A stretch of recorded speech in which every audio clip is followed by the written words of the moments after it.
Hi, this is Andy Armacost, UND's president.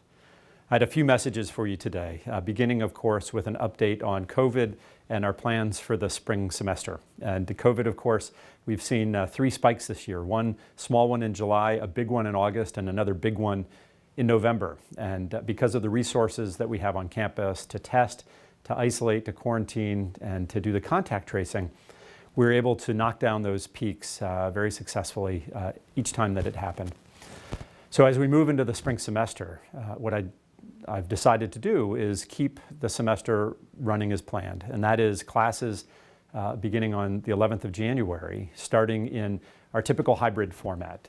Some will be online, some will be hybrid, and the reason for doing this is to keep the spirit of learning alive on the campus while still mitigating all of the safety risks due to COVID.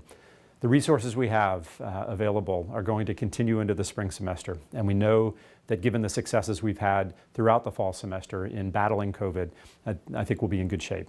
So we'll return to campus as planned on the 11th of January and look forward to kicking off the semester the right way. Of course, the spring semester will have some opportunities that didn't exist this fall. Our plans are to continue with the hockey season, with the basketball season, with the other sports seasons, football beginning in February, and the chance for limited numbers of students and local fans to cheer on our Fighting Hawks. So this is a real good opportunity for us to start building that sense of community.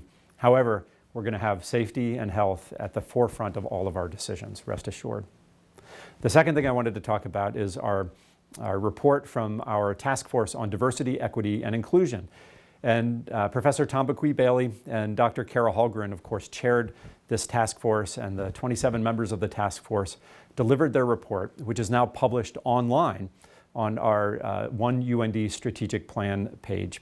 And so it's there for your reading, and I would encourage each of you to take the time to read through the excellent work that this group has done, and most importantly, get a sense of the types of initiatives and activities that they're proposing that we as a university should take. Now, it's incumbent upon me and the Executive Council and other stakeholders on our campus to come together to figure out how we prioritize each of these items, figure out what resources we have available, and find ways to get additional resources. And then start implementing into our strategic plan key ideas, key initiatives that we'd like to move out over the long term. I'm not going to snap my fingers and have all of these changes made. It's not the way this works. We have to take a long-term, deliberate approach to make this long-term change on our campus. And keep in mind that it's rooted in principles of dignity and respect for others, of a sense of humanity, of treating everybody with a sense of equity and inclusion. And so this is why we undertook this effort, to make our one UND campus truly one UND, and to look for opportunities to really come together and to knock out racism and to knock out any form of discrimination. That's what it's about. And each of us are going to internalize how we can take our own actions to make that happen.